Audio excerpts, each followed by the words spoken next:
हाँ तो हेलो नमस्कार दोस्तों, जैसा कि आप सभी को पता है कि इसके पहले वाले लेक्चर में हम लोग साइंस के एक अनोखे अंदाज में एक नए तरीके से सीखा था कि साइंस आया कहाँ से, साइंस की उत्पत्ति कहाँ से हुई और साइंस का जन्म कहाँ से हुआ।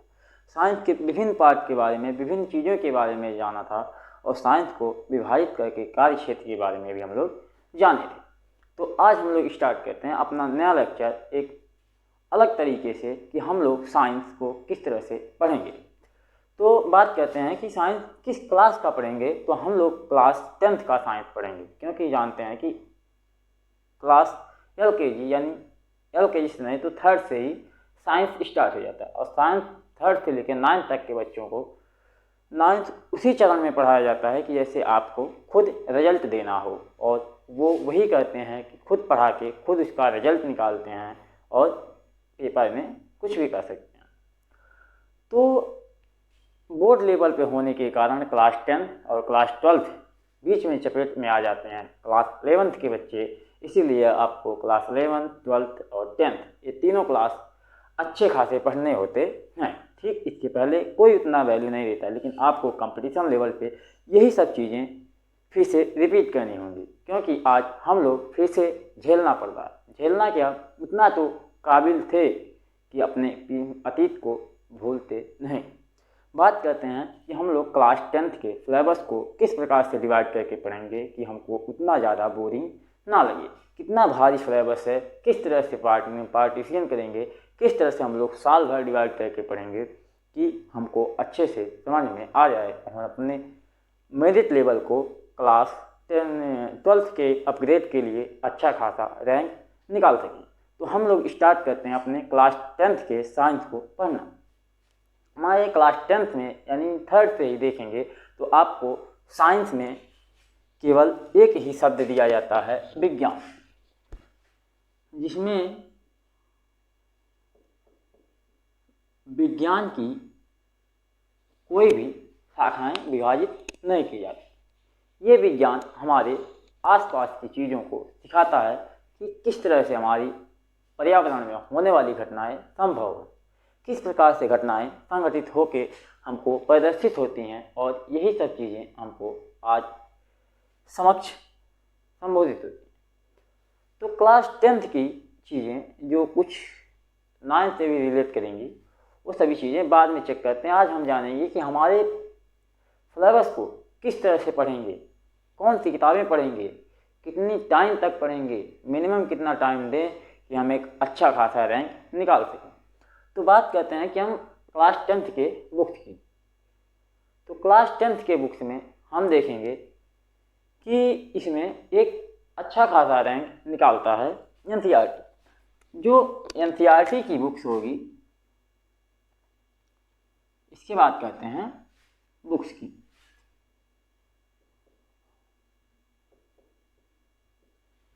क्लास 10th के NCERT की बुक्स जो मिलेंगी आपको, इसमें बुक्स मिलेंगे NCERT, जो अक्सर करके इतना बेहद अच्छा, इतना अच्छा किताब होता है कि हर एक स्टूडेंट को पहले NCERT पढ़ना चाहिए। लेकिन इसमें थोड़ी अपने पास पड़ोस की चीज़ों को इतना गहनता से दिया होता है कि बच्चों को बोरिंग फील हो जाती है।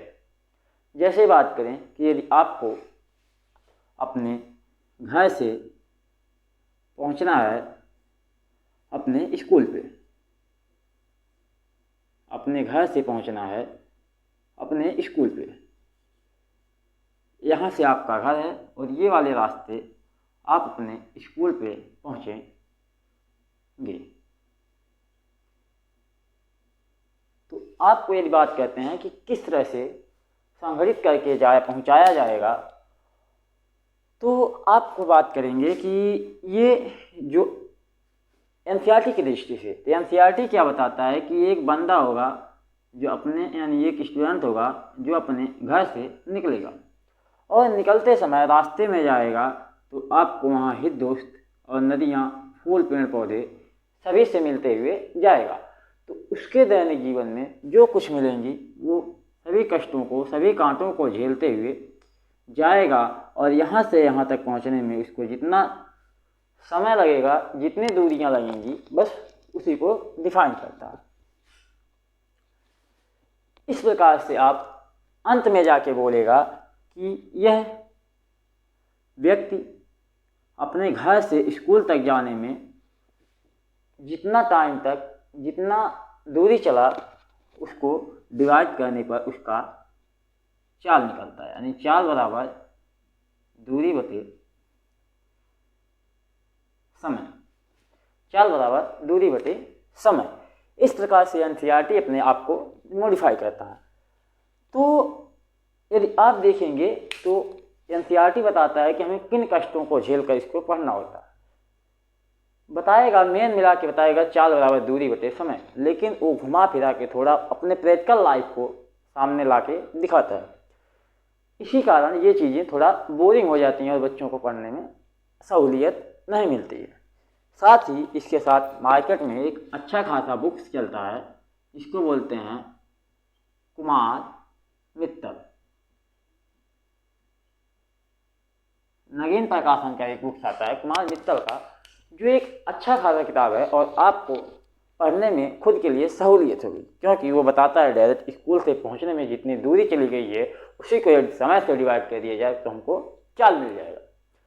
सीधी सीधी बातें, यानी सीधी परिभाषा, नोट्स और न्यूमेरिकल जो आपको मिलते हैं कुमार मित्तल में सटीक और सीधे मिल जाते हैं। इस प्रकार बात करते हैं कि हमको वरीयता देना चाहिए एनसीईआरटी को, लेकिन हमारे पास क्लास 10th में टाइम नहीं मिल पाता है, जिसके कारण हमको कुमार मित्तल पढ़ना अच्छा होगा।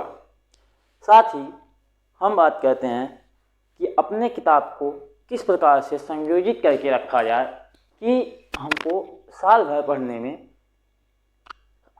कंफर्ट जोन में आ जाएं। यानी अधिकतर बच्चे गहराइयों में चले जाते हैं और डूब जाते हैं कि मतलब हमको बोर्ड पेपर देना और हम अच्छे से तैयारी नहीं कर पाए हैं। इतनी मोटी मोटी किताबें किस प्रकार से पढ़ेंगे, किस तरह से इसको संयोजित करेंगे, इन सभी चीज़ों को लेकर तो आज हम जानते हैं कि हमारे साइंस की किताब को किस प्रकार से तोड़ के पढ़ें कि हमारी तैयारी अच्छी खासी हो जाए। तो बात करते हैं क्लास 10th की साइंस की। तो क्लास 10th के साइंस में क्लास 10th के साइंस में आपको देखने को मिलेगा कि कुल 16 चैप्टर मिलेंगे। क्लास 10th के साइंस में कुल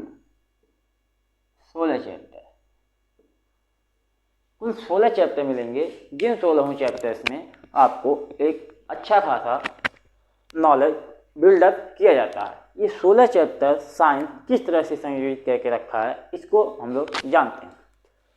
तो हमने इसके पहले वाले लेक्चर में बताया कि साइंस को किस प्रकार से पार्टीशन करके 3 भागों में विभाजित किया गया है। वो साइंस की 3 शाखाएं आती हैं। तो साइंस की 3 शाखाएं कुछ इस प्रकार से हैं जो हमको देखने को मिलती हैं। पहला हमारा मिलता है रसायन विज्ञान। दूसरा हमको मिलता है जीव विज्ञान। ठीक इसी प्रकार हमको अगला पार्ट इसी का मिलता है भौतिक विज्ञान।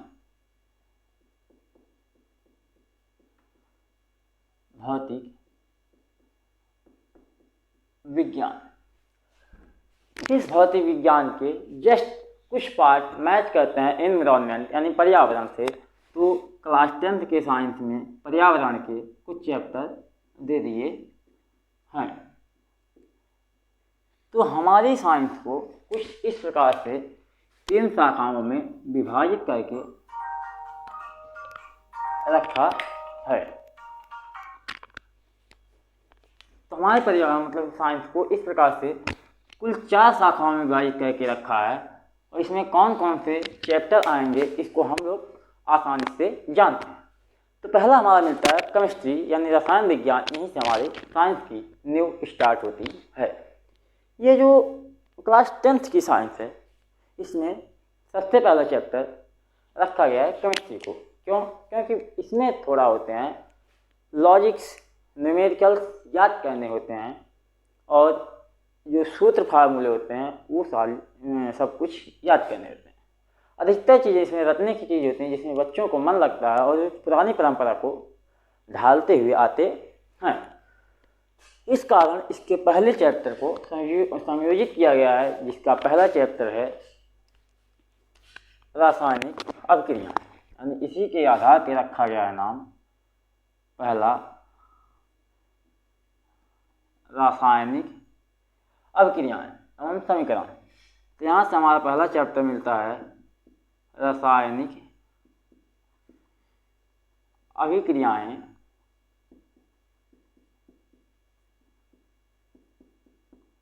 एवं समीकरण। ये हमारा पहला चैप्टर हमको मिलता है। ये मिलता है पहला रासायनिक अभिक्रियाएं एवं समीकरण।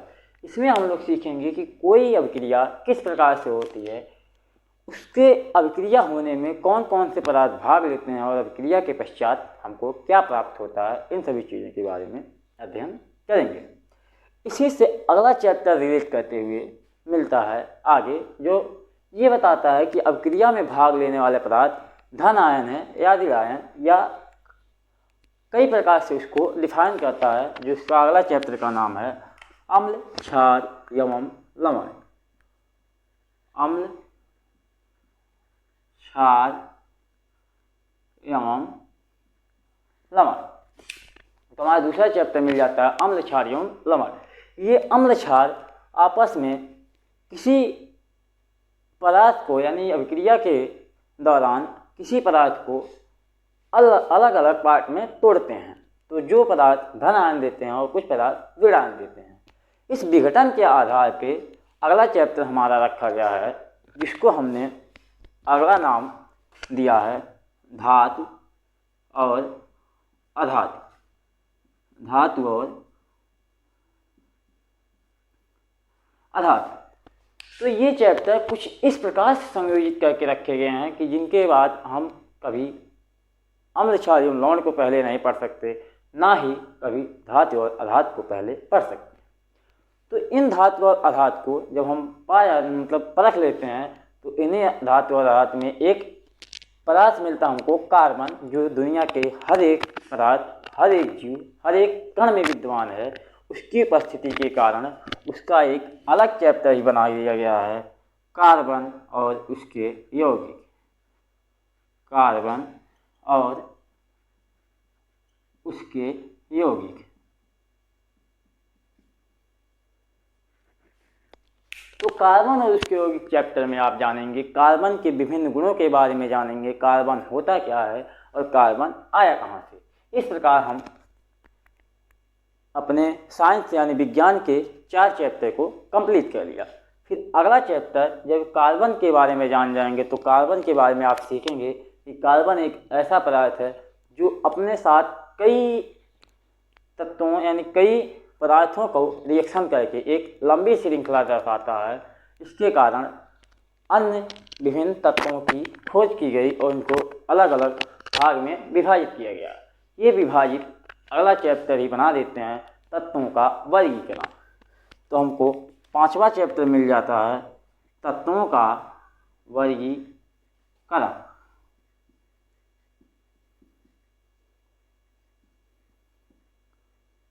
तत्वों का वर्गीकरण, जिसमें हम तत्वों को विभिन्न पार्ट में अब विभाजित करेंगे, यानी सीधी सीधी बात करें तो पीरियोडिक टेबल के बारे में अध्ययन करेंगे, आवर्त सारणी के बारे में अध्ययन करेंगे।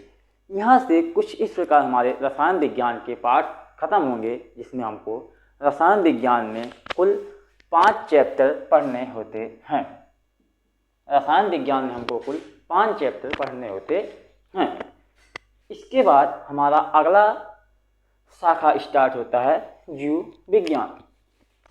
जीव विज्ञान यानी इस बार शाखा की दृष्टि से देखें तो हमारा पहला चैप्टर मिलता है, लेकिन यदि पूरे साइंस के हिसाब से देखें तो हमको 6वां चैप्टर मिलता है। तो क्लास 10th की एक ऐसी बुक है जिसमें केवल एक नाम दिया गया है विज्ञान।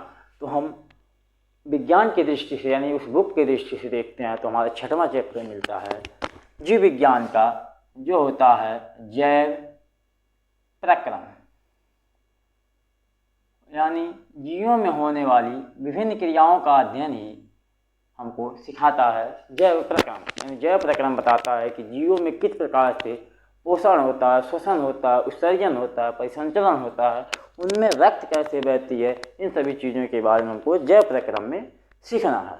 ठीक इसी के आधार पे अगला चैप्टर जो जैव प्रक्रम के क्रियाओं को डिफाइन करता है वो बताता है कि अगला चैप्टर इनको किस प्रकार से नियंत्रित किया जाए और किस प्रकार से समाहित किया जाए। तो अगला चैप्टर मिलता है नियंत्रण एवं समन्वय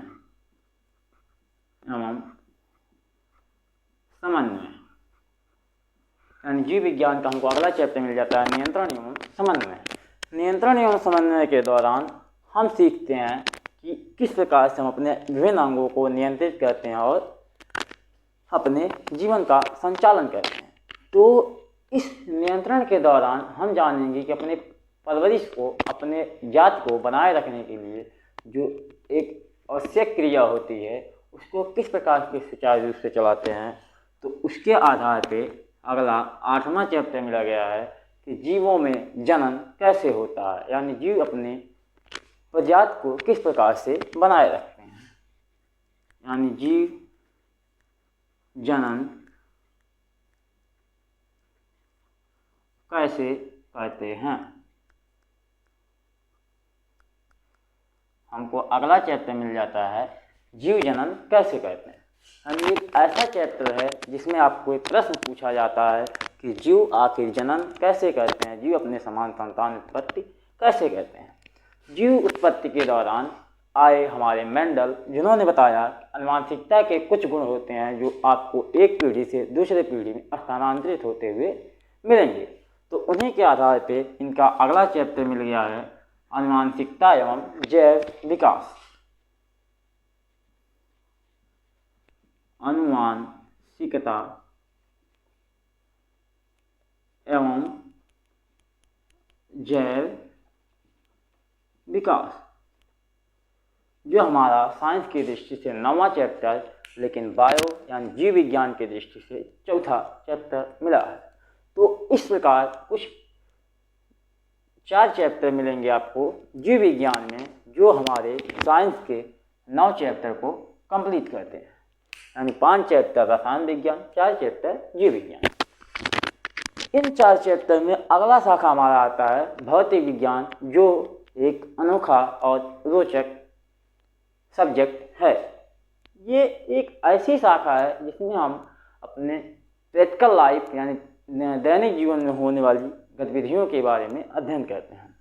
तो इसका हमारा पहला चैप्टर मिलता है, यानी भौतिक विज्ञान की दृष्टि से देखें पहला चैप्टर, वैसे तो 10वां चैप्टर।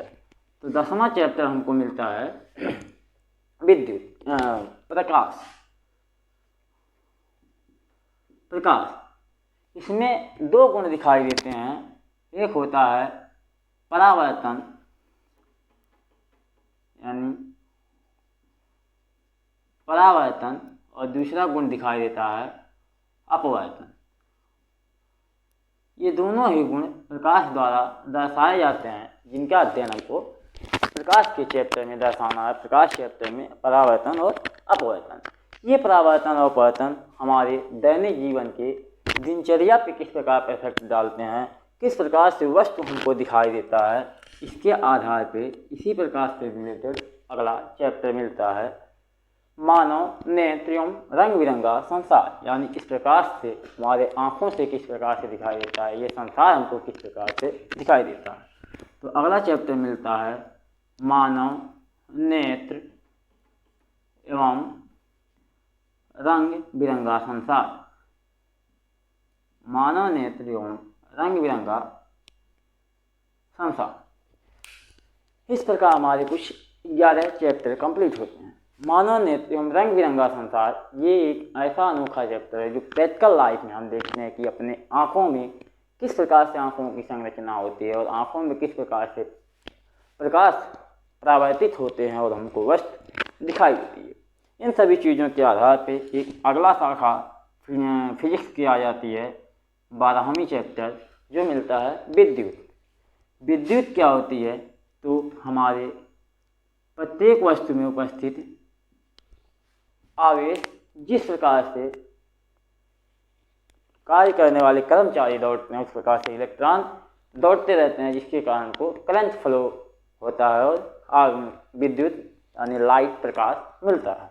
तो अगला चैप्टर मिलता है विद्युत। इसी विद्युत से रिलेट करते हुए एक वैज्ञानिक थे जिन्होंने बताया कि चुंबक से बिजली बनाया जा सकता है। किसी ने बताया कि चुंबक से रोटेट किया जाए तो बिजली बनाई जा सकती है। तो एक अगले वैज्ञानिक आए, उन्होंने बताया कि एक चुंबक से बिजली बन सकती है, यानी चुंबक से बिजली बन सकती है, तो क्या बिजली से चुंबक नहीं बन सकते? तो उन्होंने बताया विद्युत का कुछ चुंबकीय प्रभाव, यानी विद्युत को फॉलो करेंगे तो किस प्रकार से चुंबक की तरह व्यवहार करते हैं ये करंट। तो अगला चैप्टर मिलता है विद्युत का चुंबकीय प्रभाव।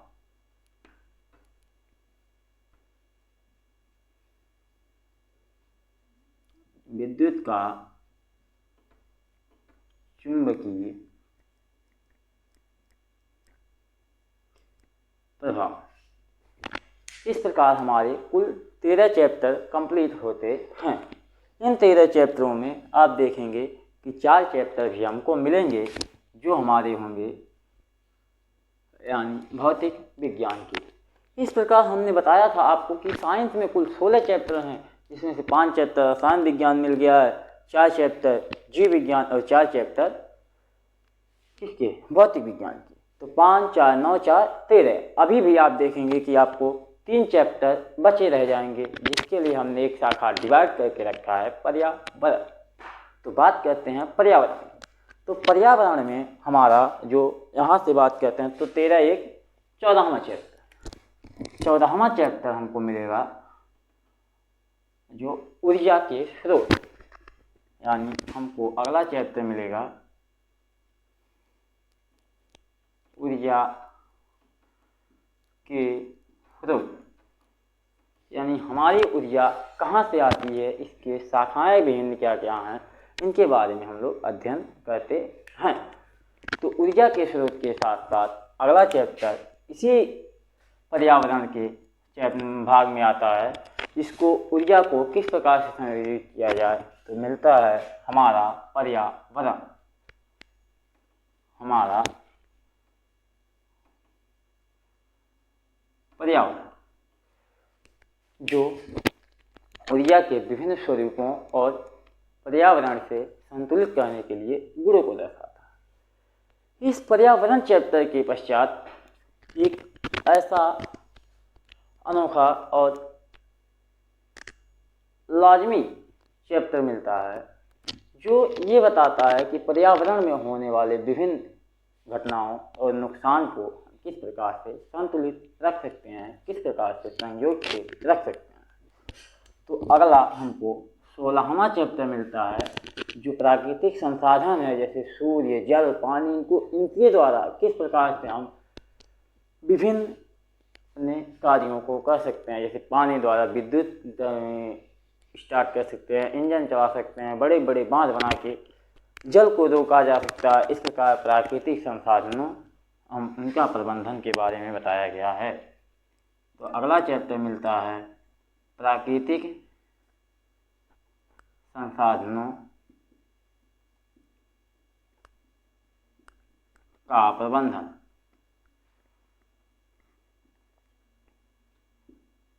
यानी प्राकृतिक संसाधनों को किस प्रकार से संयोग के रखा जाए, इसके बारे में अध्ययन करना। इस प्रकार हमारे कुछ 16 चैप्टर कंप्लीट होते हैं। तो बात करते हैं इन 16 चैप्टर्स की। जो 16 चैप्टर आपको इतने बोझ लगते होंगे कि शायद आप पढ़ने के लिए उतारू होगी, लेकिन कई बच्चे होते हैं जो अपने आप को बोरिंग फील कराने लगते हैं कि इतनी मोटी किताब 16 चैप्टर जो हमको साल भर में कंप्लीट करना होता है। लेकिन अब उनको किस तरह से समझाया जाए कि आपको साल भर का टाइम बहुत एनफ बहुत ज़्यादा टाइम मिल जाता है।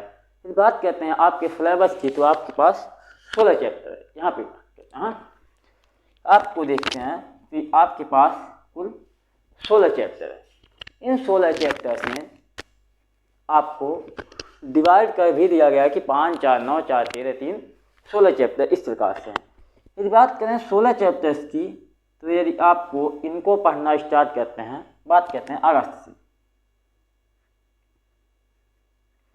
अगस्त से स्टार्ट करते हैं तो अगस्त, सितंबर, अक्टूबर, नवंबर, दिसंबर, 5 महीना करेक्ट। जनवरी, फरवरी में जाके आपको पेपर होता है।